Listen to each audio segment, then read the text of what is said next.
은퇴 후 당신에게 매달 연금과 아르바이트 수입을 합쳐 600만 원이 들어온다면 당신은 이 돈을 어떻게 관리하시겠습니까? 자식에게 솔직하게 털어놓고 생활비를 공유하시겠습니까? 아니면 주머니를 꽉 닫고 비밀을 지키시겠습니까? 오늘 이야기의 주인공은 막 은퇴한 공무원 가장입니다. 은퇴한 교사인 아내와 함께 두 부부의 월 수입은 합계 600만 원이 훌쩍 넘습니다. 겉보기엔 여유롭고 평온한 노후처럼 보입니다.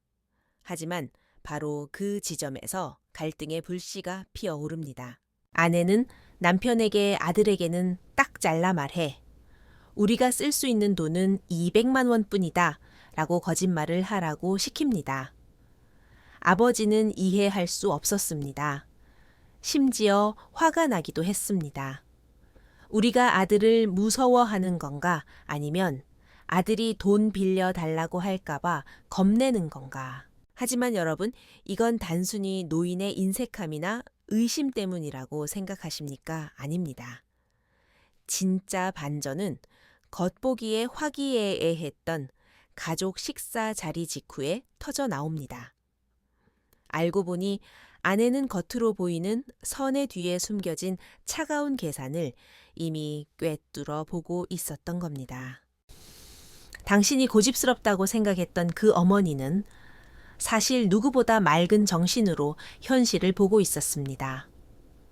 왜 아들은 뻔히 사정을 알면서도 침묵을 선택했을까요? 한 장의 가짜 서류 뒤에 어떤 음모가 숨겨져 있었을까요? 가족 관계가 법적 다툼으로 번질 때 진짜로 가정을 지키는 사람은 누구일까요? 한 아버지의 뒤늦은 각성, 그리고 한 어머니의 무거운 침묵. 잊을 수 없는 노년의 전투. 반갑습니다. 인생의 쉼터 채널에 오신 것을 환영합니다. 오늘 이 이야기를 끝까지 들으신다면 때로는 진실을 절반만 말하는 것이야말로 가장 큰 지혜라는 것을 깨닫게 되실 겁니다. 제 이름은 김영호 올해 60이 되었습니다. 공식적으로 은퇴를 했죠. 구청행정직 공무원으로 38년을 일했습니다. 인사팀 서기보로 시작해서 행정과장까지 큰 사고 없이 버텼지만 그렇다고 대단한 고위직에 오른 것도 아닙니다. 안전하고 안정적이고 그리고 지루했죠. 제 인생과 비슷합니다. 6월 초 어느 날 아침 저는 일찍 일어나 차를 우리고 있었습니다. 손에는 막 입금 내역이 찍힌 통장을 쥐고 있었죠. 숫자 하나를 오랫동안 응시했습니다. 180만 원. 출근하지 않아도 합법적으로 들어오는 내 인생 첫 번째 돈이었습니다. 연금이 입금된 그 순간 아무런 감흥이 없었다면 거짓말이겠죠.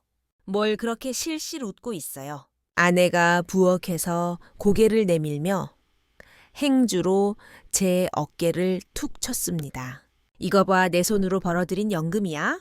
아내는 웃기는커녕 미간을 찌푸리며 힐끔 쳐다볼 뿐이었습니다. 겨우 180만 원 가지고 무슨 연말 보너스라도 받은 줄 알겠네. 저는 아내의 얼굴을 보며 웃음기가 서서히 사라졌습니다. 아내는 늘 이렇게 말합니다. 덤덤하고 서늘하게. 마치 새벽녘 북한산 자락에 낀 안개처럼요. 하지만 아기가 없다는 건 압니다. 제 아내 박지은은 저보다 1살 아래입니다. 초등학교 교사로 일하다 저보다 1년 먼저 퇴직했죠. 아내의 연금은 저보다 조금 적은 160만 원입니다. 하지만 사는 방식은 저보다 훨씬 야무집니다. 가계부를 꼼꼼히 적고 재테크를 알고 낭비하는 법이 없죠. 그럼 재취업한 건 그 고문 자리는 그대로 가는 거죠. 한 달에 얼마예요? 대략 270만 원 정도. 합치면 우리 둘이 600만 원 좀 넘네. 우리 이제 고소득층이야 허허. 저는 웃으며 통장을 흔들어 보였습니다. 마음 한 구석이 뿌듯했습니다. 60살에 월 600만 원이라니 은퇴한 동료들 사이에서도 상위권이니까요. 그런데 아내는 딱 한마디를 던졌습니다. 그럼 민준이한테는 절대 말하지 마세요. 저는 멍하니 되물었습니다. 왜 말하면 안 되는데? 그냥 당신 연금 200만 원이 전부라고 해요. 고물료는 말하지 말고. 아내는 고개도 들지 않고 식탁을 계속 닦았습니다. 저는 허리를 짚고 앉아 아내의 등을 빤히 쳐다봤습니다. 우리 아들이야. 당신 뭘 그렇게 겁내는 거야. 아내가 동작을 멈추고 창밖을 바라보았습니다. 일기예보처럼 무미건조한 목소리였습니다. 민준이가 알게 되면 그 돈을 자기도 쓸 수 있는 돈이라고 생각할까 봐요. 저는 대꾸하지 못했습니다. 물론 마음이 편치 않았습니다. 어릴 때부터 민준이에게 저는 할 수 있는 건 다 해줬습니다. 영어 유치원에 보내려고 밤새 줄을 섰고 특목고에 떨어졌을 때도 여기저기 아는 사람에게 사정해가며 일반고 좋은 반에 넣으려 애썼습니다. 대학을 5년 만에 졸업할 때 학자금 대출도 제가 다 갚아줬습니다. 결혼할 때도 우리는 서울 외곽 아파트 전세금으로 1억 5천을 보태줬습니다. 지금은 손녀까지 봐주고 있고요. 민준이가 나쁜 아이는 아닙니다. 그저 책임감이 좀 부족할 뿐이죠. 직장을 대여섯 번이나 옮겼고 30이 넘어서도 자리를 잡지 못했습니다. 지금은 사돈댁 도움으로 대출 이자를 내고 처가에서 가끔 생활비를 보태주는 형편입니다. 당신 걔가 우리 돈 달라고 할까봐 그래. 제가 물었습니다. 달라고 할까봐 겁나는 게 아니라 이미 수년째 가져가고 있잖아요. 아내의 눈동자는 흔들림이 없었습니다. 내일 비가 올 거라는 사실을 말하는 것처럼 자연스러웠습니다. 그래도 우리 아들이잖아. 설마 자식까지 경계해야 해.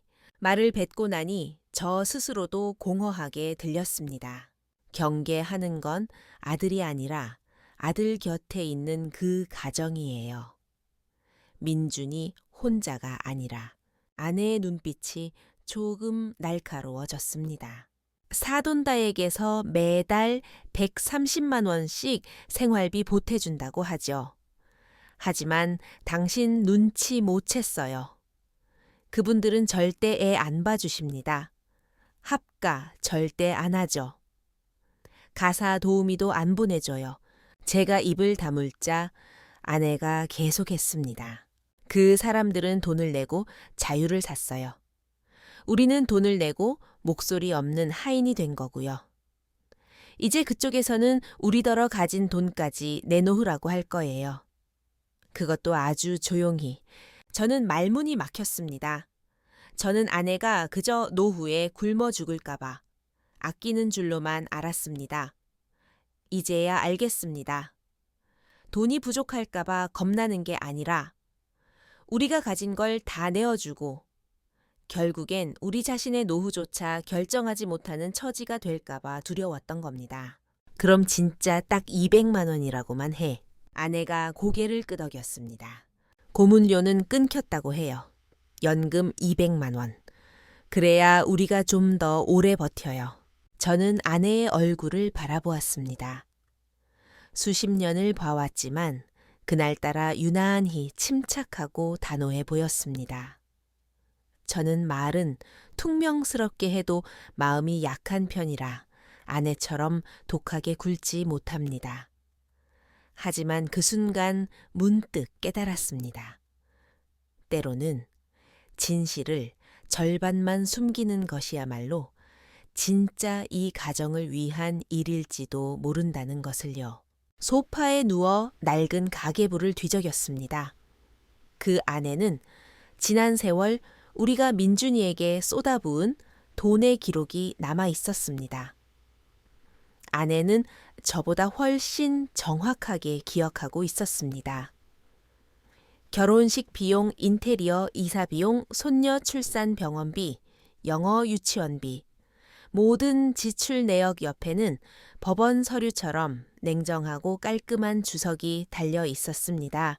이 장부 내용을 아내는 아들에게 한 번도 내색한 적이 없었습니다.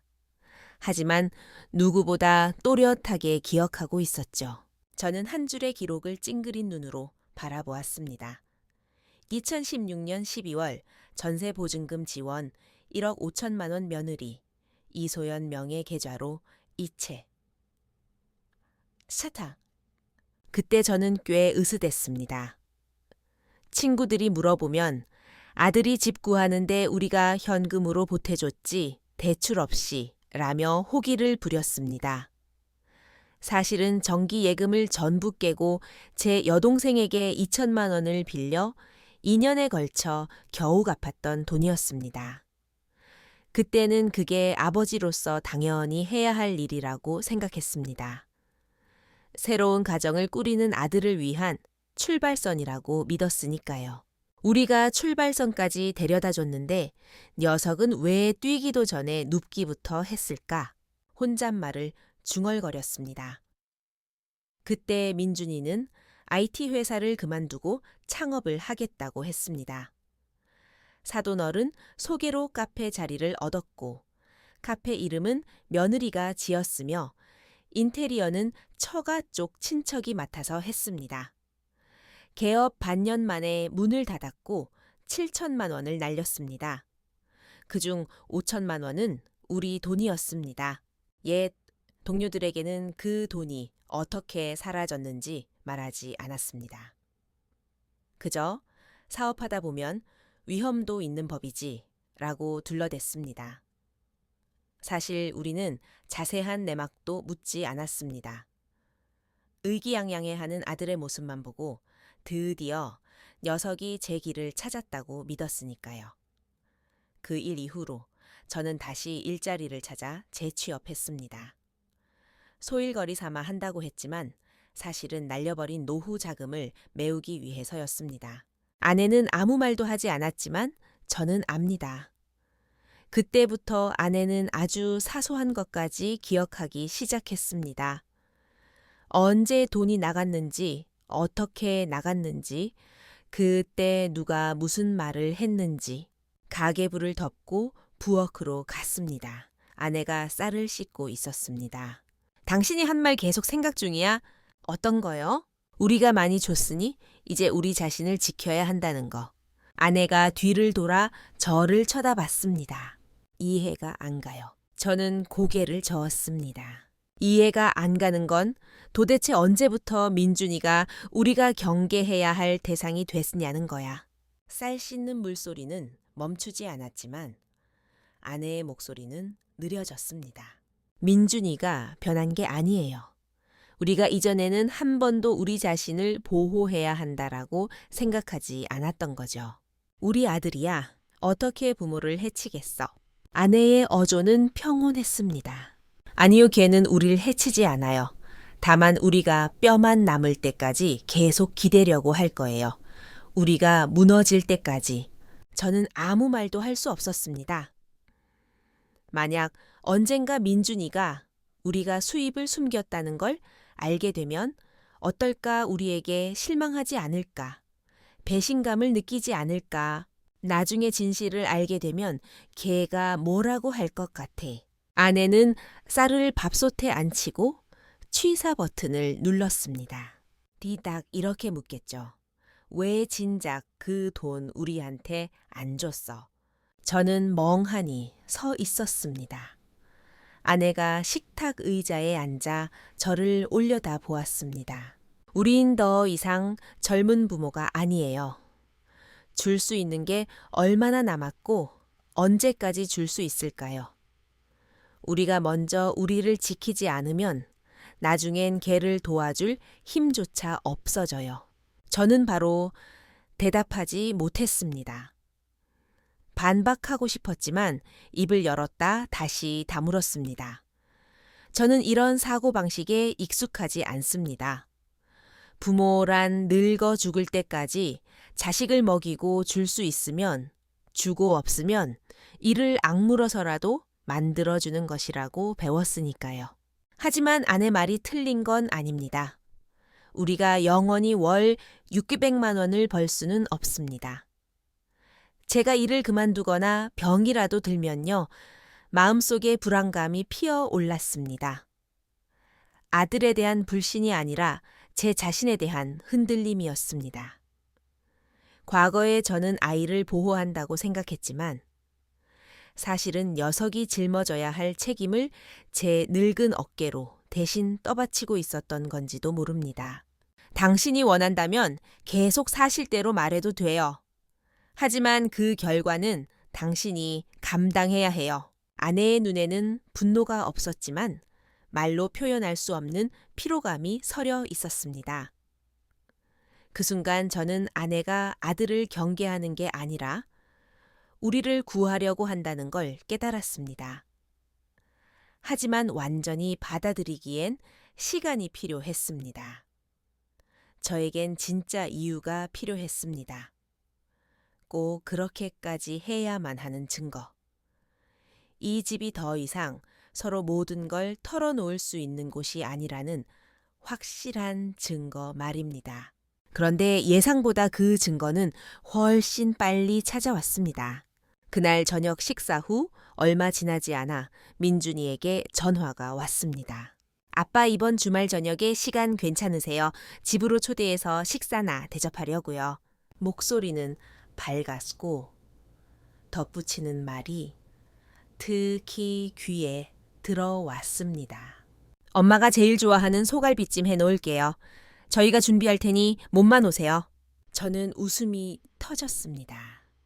웬일로 밥을 다 산데 양심에 찔리는 거라도 있냐. 전화기 너머 웃음소리가 조금 건조하게 들렸습니다. 저는 별다른 의심 없이 전화를 끊고 부엌으로 가서 아내에게 말했습니다. 아내는 내일 도시락 반찬으로 쓸 미나리를 다듬고 있었습니다. 이번 주 일요일에 민준이네가 밥 먹으러 오라네. 당신 좋아하는 갈비찜 한대. 아내는 뒤도 돌아보지 않고 물었습니다. 누가 얘기했어요? 저는 멈칫했습니다. 누구긴 민준이지. 아니면 며느리가 시켰겠지? 민준이가요. 아내는 잠시 칼질을 멈췄습니다. 또 누구 온다는 말은 없고요. 글쎄 딱히 말은 없던데 왜 그렇게 예민해? 아내는 칼을 내려놓고 몸을 돌려 저를 쳐다봤습니다. 당신 걔네들이 자발적으로 우리 초대해서 밥 먹인 게 언젠지 기억나요? 기억을 더듬어 봤지만 정말 생각이 나지 않았습니다. 2년 전이에요. 지우 어린이집 문제 상의하려고 불렀을 때. 그때 밥 먹고 나서 베이비시터 비용이 너무 비싸다면서 우리 보고 번갈아 가며 봐줄 수 없냐고 했죠. 그 뒤로 2년 동안 우리가 봐주고 있고요. 아내의 말에 저는 미간을 찌푸렸습니다. 이번에도 무슨 부탁할 게 있다는 거야. 부탁이 아니라 뭔가 꿍꿍이가 있는 게 확실해요. 저는 기분이 좀 상했습니다. 당신 너무 과하게 생각하는 거 아냐. 그냥 밥 한 끼 먹자는 건데 무슨 계산을 그렇게 해. 아내는 저를 빤히 보더니 하고 싶은 말을 참는 듯 입술을 다물었습니다. 가서 이것만 기억해요. 절대 섣불리 입 열지 말고 아무것도 약속하지 말아요. 저는 한숨을 쉬었습니다. 그렇게 말하니까 밥 먹으러 가는 게 아니라 취조받으러 가는 것 같네. 아내가 낮고 무겁게 말했습니다. 당신은 밥자리라고 생각하겠지만 내가 보기엔 더 치해요. 그날 밤 저는 잠을 설쳤습니다. 아내의 직감을 완전히 무시하는 건 아닙니다. 30년 교직 생활 동안 아이들과 학부모의 눈빛만 봐도 속내를 읽어내는 사람이니까요. 하지만 저는 너무 빨리 결론 내리고 싶지 않았습니다.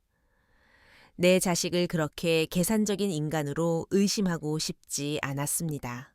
일요일 저녁 우리는 시간에 맞춰 아들 집에 도착했습니다. 문을 열자마자 손녀 지우가 달려와 제 다리에 매달렸습니다. 할아버지 오셨어요. 아이를 안아들자 마음이 한결 가벼워졌습니다. 며느리 소연이가 부엌에서 고개를 내밀었습니다. 아베오님 어머님 오셨어요. 갈비찜 거의 다 됐어요. 식탁은 정갈하게 차려져 있었는데 수저 세트가 2벌 더 놓여 있었습니다. 누가 되어 오냐? 제가 묻자 며느리가 웃으며 대답했습니다. 아, 친정 부모님도 오시기로 했어요. 마침 2분이랑 의논 드릴 것도 있고 해서요. 저는 멍하니 아내를 쳐다봤습니다. 아내는 아무 말 없이 식탁 위 물컵을 응시하며 손가락으로 컵 테두리를 톡톡 치고 있었습니다. 마치 예상했다는 듯이요. 30분쯤 지나 사돈 내외가 도착했습니다. 바깥 사돈은 회의를 마치고 온 듯 말끔한 정장 차림이었고 안 사돈은 차분한 니트 차림의 온화한 미소를 띠고 있었습니다. 아이고 오랜만입니다. 건강하시죠? 바깥 사돈이 호탕하게 웃었습니다. 내내 몸 성하면 다행이죠. 어색한 인사가 오가고 식사가 시작되었습니다. 처음에는 평범했습니다. 지우는 밥을 잘 먹었고 안사돈은 계속 제 접시에 고기를 덜어주었습니다. 이 갈비찜 우리 사위가 만든 거예요. 요리 솜씨가 날로 늘어요. 하하 그러네요. 분위기는 화기애애해 보였지만 밥을 먹을수록 속이 불편해졌습니다. 며느리가 불쑥 물었습니다. 아베오님 요즘도 일 나가세요? 저는 멈칫하며 웃었습니다. 모 고문으로 소일거리 조금 하는 거지 일 많지 않다. 그럼 연금은 얼마나 되세요? 생활하시는데 부족함은 없으시고요. 며느리의 말투는 덤덤했지만 젓가락을 쥐인 제 손이 멈춰졌습니다. 아내를 쳐다봤지만 아내는 갈비 한 점을 입에 넣으며 아무 말도 하지 않았습니다. 저는 얼버무렸습니다. 그저 그렇지 뭐. 둘 합쳐서 200만 원 정도야. 입에 풀칠은 하고 산다. 며느리가 저를 빤히 보더니 더 묻지 않았습니다. 하지만 그 눈빛은 안부 인사가 아니라 무언가를 확인하는 눈빛이었습니다. 문득 안사돈이 들어올 때 들고 있던 커다란 가죽 가방이 떠올랐습니다. 안에 서류가 잔뜩 들어 있을 것 같은 가방이요. 다시 아내를 보았습니다. 아내는 저를 보지 않았지만 손가락은 여전히 컵을 톡톡 치고 있었습니다. 박자를 세는 것 같기도 하고 계산을 하는 것 같기도 했습니다. 그때는 몰랐지만 그 소리는 아내만의 경보음이었습니다.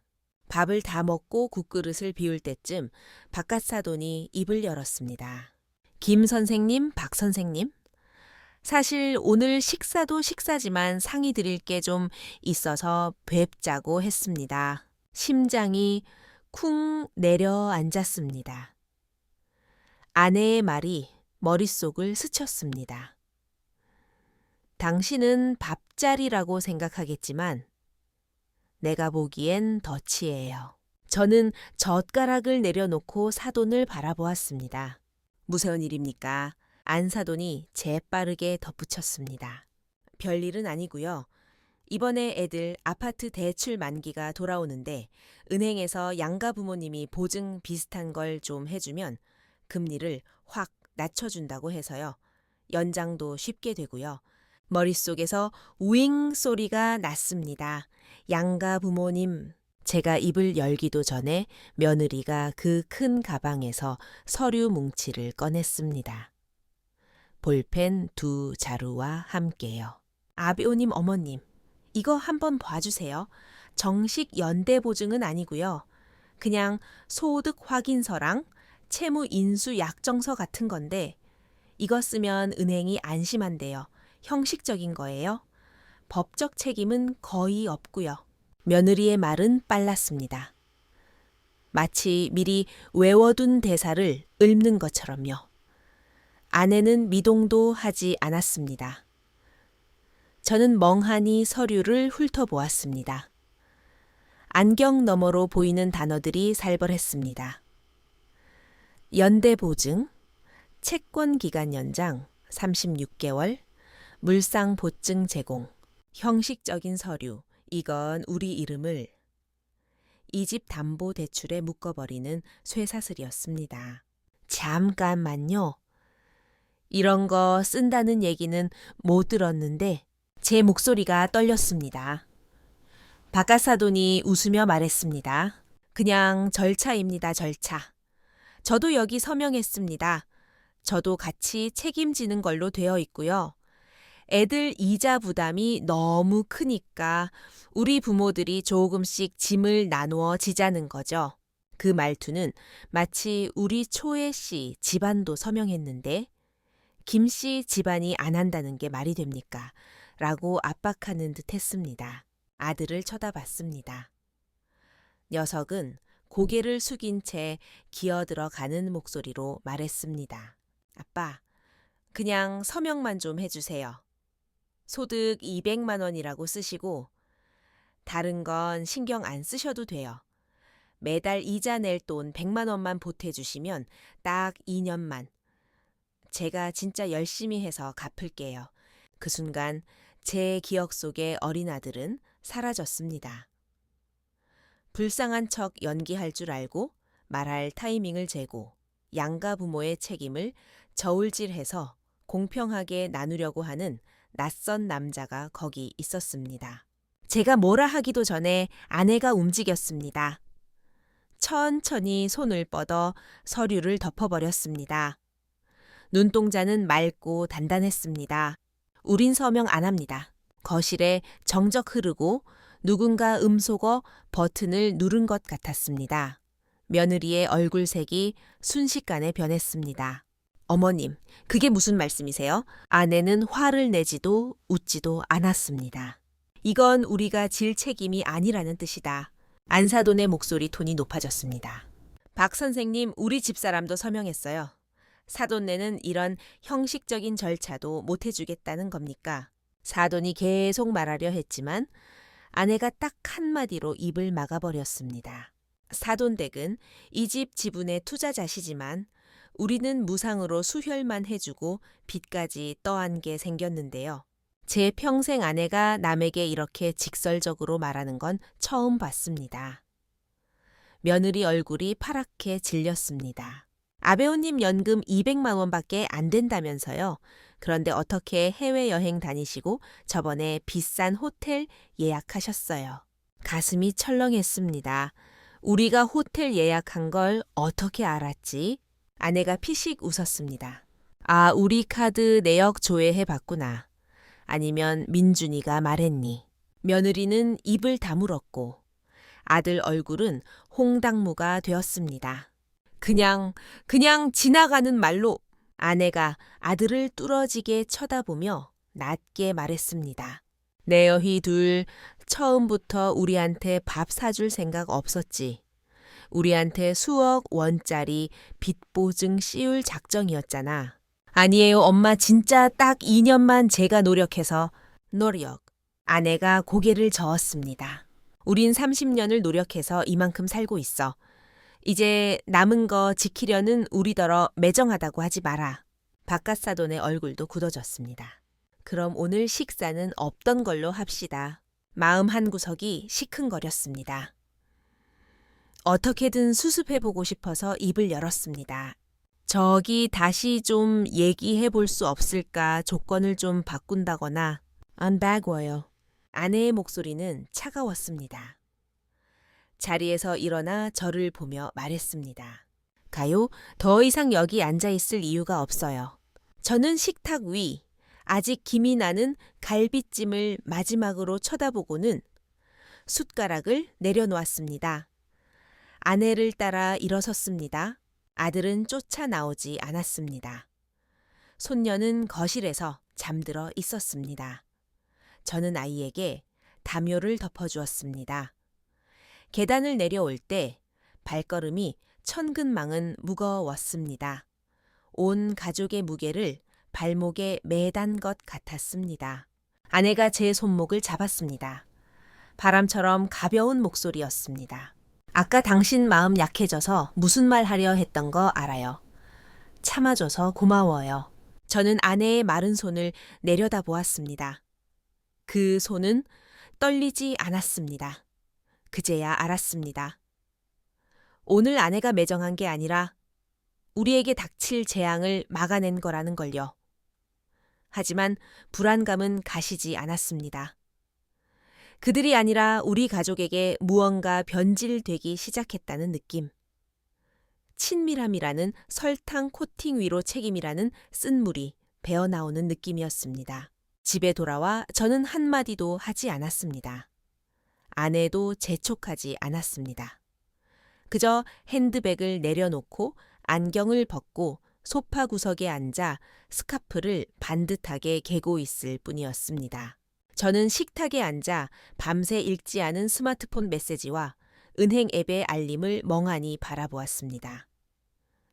머릿속에 흙탕물을 부어놓은 것처럼 혼탁했습니다. 아내가 왜 그렇게 강경했는지 모르는 건 아닙니다. 아내는 저를 구한 겁니다. 하지만 비참했습니다. 내 자식이고 내 사돈입니다. 어떻게 가족끼리 상업적인 협상 테이블에 앉은 것처럼 보증을 서니만이 누가 돈을 대고 누가 이름을 대니 하며 싸워야 합니까? 아까 당신 너무 심했어. 제가 겨우 입을 열었습니다. 최대한 부드럽게 말하려고 노력했습니다. 내가 그렇게 안 했으면 걔들은 우리가 조건 흥정하는 줄 알았을 거예요. 아내는 고개도 들지 않고 대답했습니다. 반박할 수 없었습니다. 맞는 말이니까요.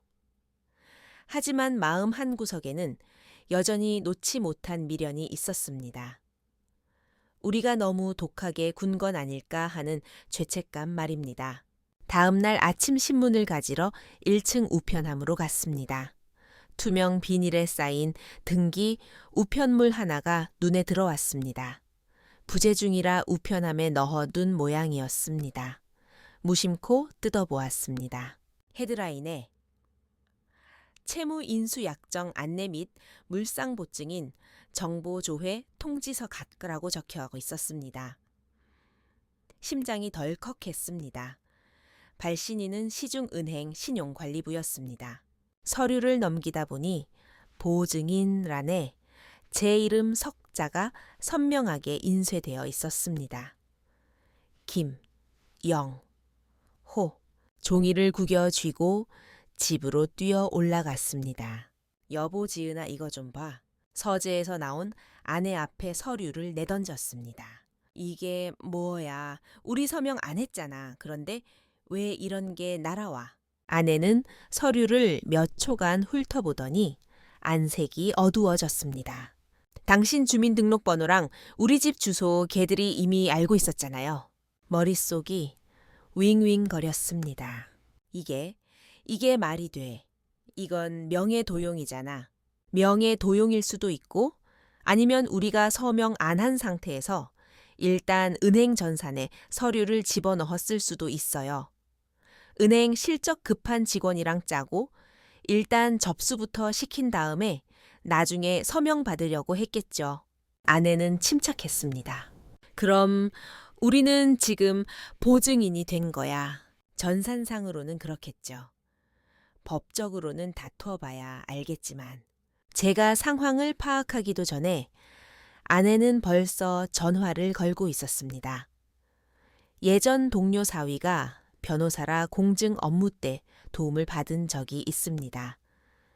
평소에 남에게 아쉬운 소리 안 하는 사람이지만 이번엔 주저없이 다이얼을 눌렀습니다. 네, 변호사님. 지금 바로 팩스로 보낼게요. 확인 좀 부탁드려요. 전화를 끊고 아내가 저를 보며 말했습니다. 가승인 상태래요. 본인 서명이나 자필 서명 없으면 이해 제기 신청할 수 있고 취소도 가능하대요. 일단 은행 가서 누가 접수했는지 확인부터 하죠. 저는 머리가 깨질 것 같았습니다. 누구겠어 민준이? 아니면 사돈 댁이겠지. 입 밖으로 냈지만 답은 이미 알고 있었습니다. 사돈 댁이에요. 며느리는 이런 거 몰라요. 그 협약서는 분명 바깥 사돈이 주도한 거예요. 우리가 승낙만 하면 바로 진행하려고 미리 준비해뒀다가 거절당하니까 홧김에 일단 질러버린 거겠죠. 숨이 가빠왔습니다. 그래도 우리 아들인데 그래서요. 가서 물어볼 거예요. 네가 시켰냐 하고 걔는 분명 몰랐다고 하겠죠. 아니면 당신이 그냥 대신 갚아줄래요. 아무 말도 할 수 없었습니다. 그날 저는 혼자 은행에 갔습니다. 창구 직원에게 사정을 말하고 조회해보니 접수자는 최수정 안사돈이었습니다. 아직 최종 승인은 안 났습니다만 고객님께서 예비 보증인 명단에 올라가 계시네요. 이거 취소하시려면 이해 신청서 작성하셔야 합니다. 은행 밖으로 나오니 비가 추적추적 내리고 있었습니다. 빗속을 걸으며 스스로에게 물었습니다. 내가 뭘 잘못했나, 너무 관대했나, 아니면 너무 물렀나, 애초에 가족이라는 이름이 비즈니스 전략이 될 수 있다는 걸 너무 과소평가했던 걸까? 집에 돌아와 이해 신청서를 아내에게 내밀었습니다. 아내는 펜을 들고 거침없이 제 이름을 적어 내려갔습니다. 잠깐만. 제가 펜을 잡은 아내의 손을 멈췄습니다. 정말 민준이랑 먼저 얘기 안 해도 될까? 아내는 저를 쳐다보았습니다. 비난도 원망도 없는 그저 지친 눈빛이었습니다. 얘기해서 뭐 해요 몰랐다고 할 텐데 다시는 안 그러겠다고 빌 텐데 아내의 목소리가 낮게 깔렸습니다. 하지만 남이 우리 명의로 장난치는 걸 보고만 있었다면 그건 묵인한 거예요. 당신도 알잖아요. 저는 눈을 감고 깊은 한숨을 내쉬었습니다. 더 이상 할 말이 없었습니다. 아내는 다시 펜을 들어 제 이름을 또박또박 썼습니다. 그 글씨는 아내의 마음처럼 흔들림이 없었습니다. 그리고 고개를 들어 저에게 한마디를 던졌습니다. 이건 가족을 끊어내는 게 아니에요. 지혈지시하는 거예요. 다음 날 우리는 공격적으로 나가기로 했습니다. 아내가 안사돈에게 전화를 걸었습니다. 어제 서류 건으로 확인하고 싶은 게 있어서요. 저희 부부가 잠깐 뵙고 싶은데 시간 되시죠? 카페에서 만난 안사돈은 여전히 우아한 미소를 띠고 있었습니다. 어머, 김 선생님, 박 선생님? 오셨어요? 어제는 좀 경황이 없었죠. 애들 일이 급하다 보니 저는 억지로 웃었지만 몸이 돌처럼 굳어 있었습니다. 아내는 서류 봉투에서 보증인 이해 신청서 사본을 꺼내 테이블 위에 올려놓았습니다. 오늘 뵌 건 이 서류 접수 취소해달라고 말씀드리러 온 겁니다. 그리고 앞으로 제 남편 개인정보 함부로 도용하지 않겠다는 확답도 듣고 싶고요. 안사돈의 표정이 묘하게 일그러졌다가 다시 돌아왔습니다. 아유, 박 선생님. 너무 예민하시네. 은행 절차상 그냥 넣어본 거예요. 아직 사인도 안 했잖아요. 대출 조건 좀 알아보려고. 그래서 제 남편 이름으로 신청서 넣으신 거 맞죠?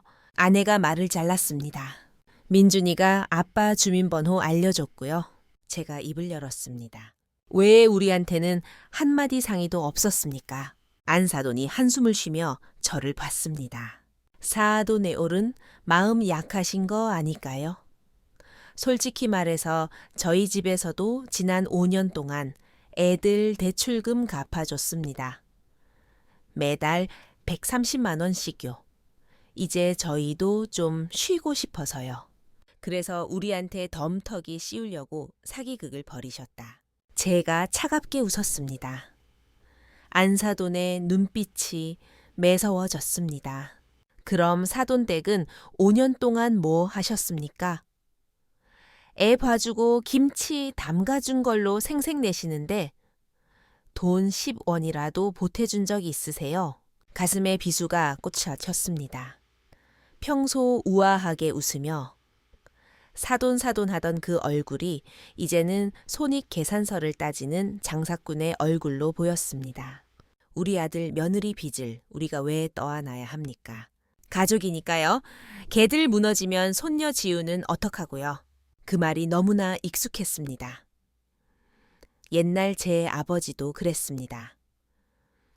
고모가 빚진 거 어쩌겠냐. 사촌 동생들 굶어 죽는 꼴 볼래.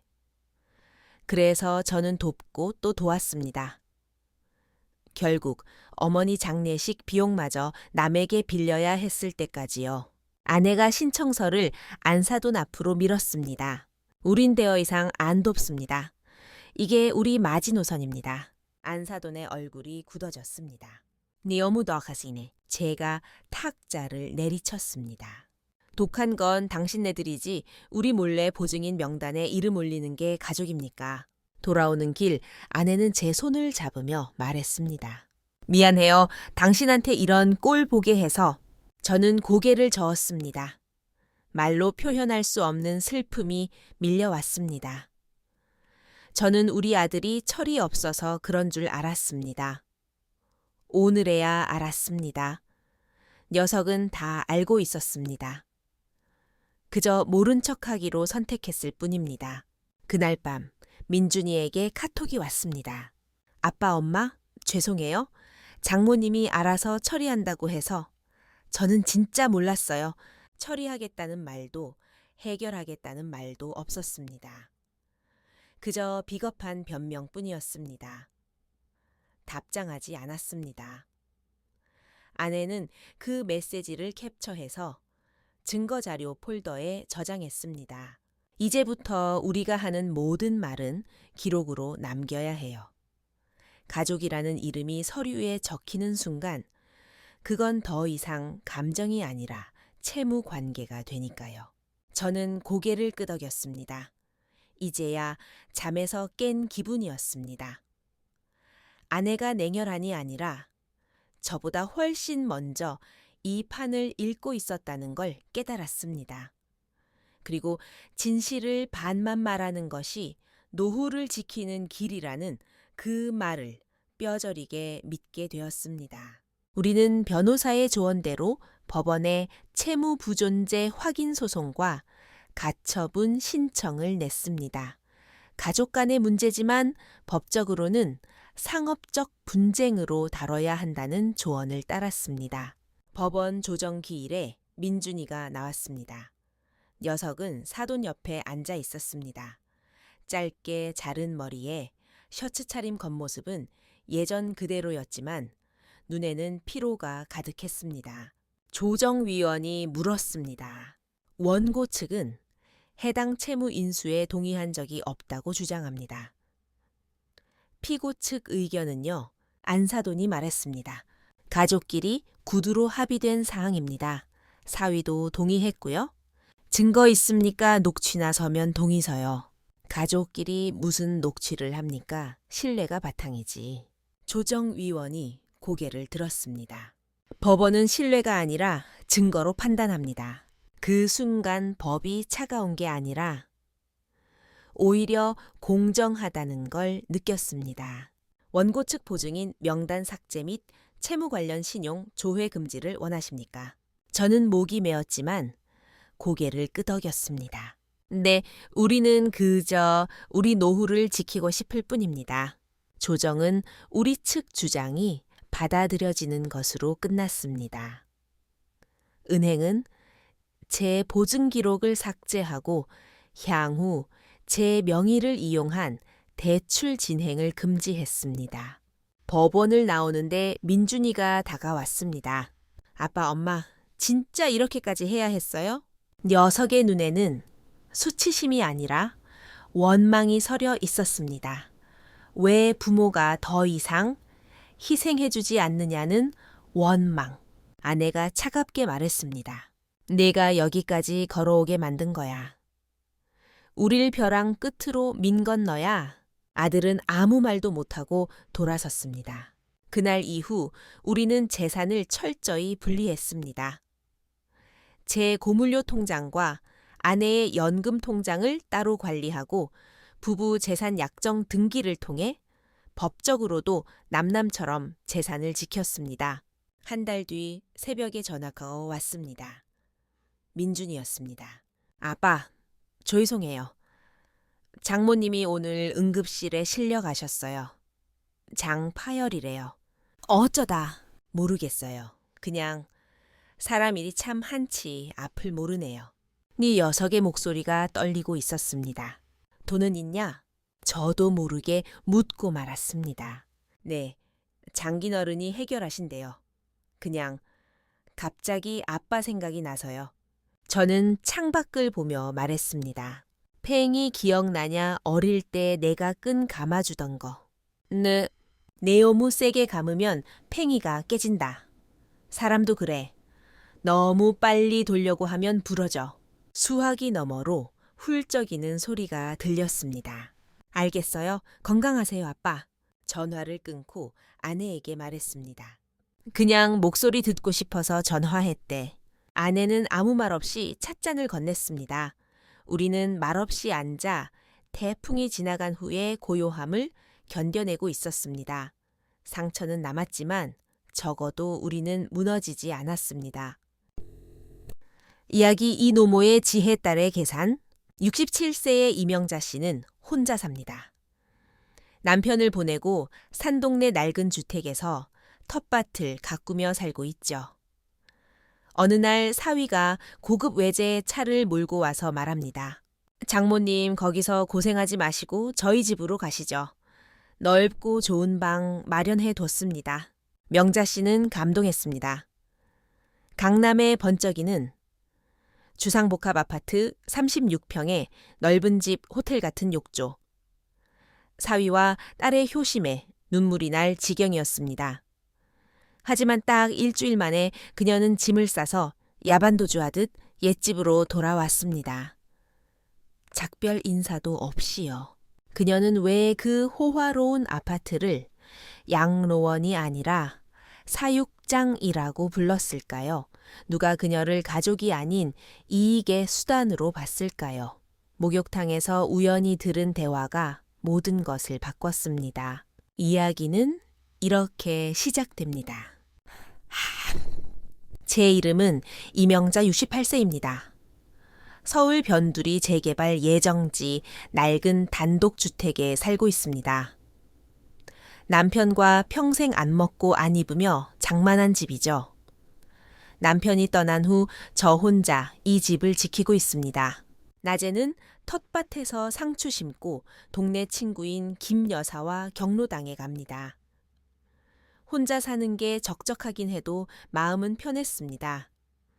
밤에 남편 영정 사진을 보며 혼잣말을 하는 게 유일한 낙이었죠. 얼마 전 심한 몸살을 앓았습니다. 응급실에 실려갔는데 딸 수진이와 사위 박서방이 달려왔습니다. 엄마 제발 혼자 살지 마. 우리랑 합치자. 박서방이랑 다 상의했어. 딸이 눈물을 글썽이며 내 손을 잡는데 마음이 약해졌습니다. 평소엔 바빠서 전화도 잘 안 하던 딸이었는데 장모님 제가 모시겠습니다. 이제 고생 그만하시고 편하게 사세요. 사위의 듬직한 말에 결국 고개를 끄덕였습니다. 퇴원하던 날 사위가 검은색 렉서스를 몰고 왔습니다. 반짝이는 채에 제 낡은 보따리를 실으며 사위가 웃었습니다. 장모님 이제 호강시켜 드릴게요. 차는 강남의 고급 주상복합 아파트로 들어갔습니다. 엘리베이터를 타고 20층까지 올라가니 눈이 휘둥그레질 정도로 좋은 집이 나왔습니다. 엄마 저기 창가 쪽 방이 엄마 방이야. 침대도 최고급으로 샀어. 창밖으로 한강이 보였습니다. 가사도우미 김 아주머니가 할머니 손 하나 까딱하지 마세요. 제가 다 해드려요 라며 웃었습니다. 처음 며칠은 꿈만 같았습니다. 따뜻한 물이 나오는 욕조에 몸을 담그고 있으면 내가 전생에 무슨 덕을 쌓아 이런 호강을 하나 싶었습니다. 딸은 매일 엄마 뭐 드시고 싶어 묻고 사위는 퇴근길에 유명한 빵집에서 케이크를 사왔습니다. 하지만 완벽해 보이는 행복에도 금이 가기 시작했습니다. 제가 부엌에서 뭘 좀 하려고 하면 도우미 아주머니가 달려와 말렸습니다. 아유 할머니 사모님이 싫어하세요. 그냥 앉아 계세요. 베란다 청소를 하려고 빗자루를 들면 딸이 질색했습니다. 엄마 우리 집 청소는 로봇 청소기가 다 해. 엄마는 그냥 쉬라니까. 처음엔 효도인 줄 알았습니다. 그런데 점점 제가 손님도 아니고 가족도 아닌 잘 관리되어야 할 애완동물처럼 느껴졌습니다. 뜨개질이라도 하려고 실을 꺼내면 먼지 날린다며 아이패드를 쥐어주며 유튜브나 보라고 했습니다. 어느 날 밤 사위가 베란다에서 통화하는 소리를 들었습니다. 문이 살짝 열려 있었죠. 네, 김 팀장님. 장모님 적응 다 하셨어요. 이제 서류 작업만 남았습니다. 그쪽 보상금 꽤 나온다면서요. 내 동의서만 받으면 되니까 심장이 쿵 내려앉았습니다. 보상금? 생각해보니 딸이 며칠 전부터 은근슬쩍 제 옛날 집 이야기를 꺼냈습니다. 엄마 그 낡은 집 이제 처분하자. 관리하기도 힘들잖아. 그때는 흘려들었는데 이제야 퍼즐이 맞춰졌습니다. 제가 사는 동네가 재개발 확정이 나서 보상금이 꽤 나온다는 소문이 돌았습니다. 사위와 딸은 저를 모셔온 게 아니라 제 명의로 된 그 집 보상금을 노리고 있었던 겁니다. 가슴이 뛰어서 잠을 잘 수가 없었습니다. 저는 짐 속에 숨겨둔 집문서와 인감도장을 확인했습니다. 다행히 아직 제 손에 있었습니다. 다음 날부터 저는 딸과 사위의 행동을 유심히 관찰했습니다. 그들의 친절이 예전과 다르게 보였습니다. 장모님, 혹시 옛날 집에 두고 온 중요한 서류 없으세요? 제가 가서 가져올까요? 사위가 넌지시 물었습니다. 없네. 중요한 건 내가 다 태워버렸어. 일부러 거짓말을 했습니다. 사위의 눈빛이 흔들리는 걸 보았습니다. 그날 밤 비가 억수같이 쏟아졌습니다.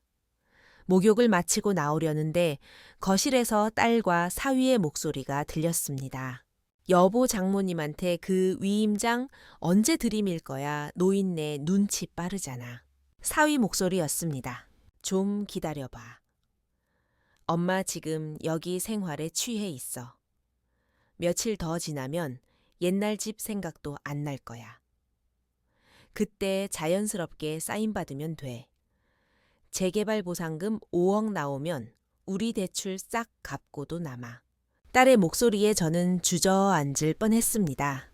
내 딸이, 내 사위가 나를 사랑해서가 아니라 내 집값 5억 원 때문에 나를 여기 가둬두고 있었구나. 저는 방으로 돌아와 뜬 눈으로 밤을 지새웠습니다. 이 화려한 감옥에서 나가야겠다고 결심했습니다. 새벽 5시 모두가 잠든 시간. 저는 짐을 챙겼습니다. 옷가지 몇 벌과 가장 중요한 집문서 도장 통장을 챙겨 들고 조용히 현관을 나섰습니다. 식탁 위에 쪽지 하나를 남겼습니다. 갑갑해서 옛날 집에 바람 좀 쐬러 간다. 찾지 마라. 택시를 타고 옛집으로 돌아오니 아침 7시였습니다. 곰팡이 냄새 나는 내 집. 하지만 마음은 세상 어느 곳보다 편했습니다. 오자마자 동네 통장인 김 여사에게 전화를 걸었습니다. 자기야, 우리 동네 재개발 보상금 확정됐어. 어머니는 언니, 안 그래도 연락하려고 했어. 이번에 감정가 잘 나와서 평당 꽤 쳐준대. 언니네 집 몫으로 5억 원 정도 책정됐다는 소문이 있어. 역시나였습니다. 저는 바로 동네 법무사를 찾아갔습니다. 그리고 제 재산을 지킬 방도에 대해 상담했습니다. 이틀 뒤 딸과 사위가 들이닥쳤습니다. 엄마 말도 없이 가버리면 어떡해. 우리가 얼마나 걱정했는지 알아. 딸은 울먹였고 사위는 땀을 뻘뻘 흘리며 들어왔습니다. 장모님, 불편한 거 있으시면 말씀을 하시지. 저는 차분하게 차를 따랐습니다. 앉아라.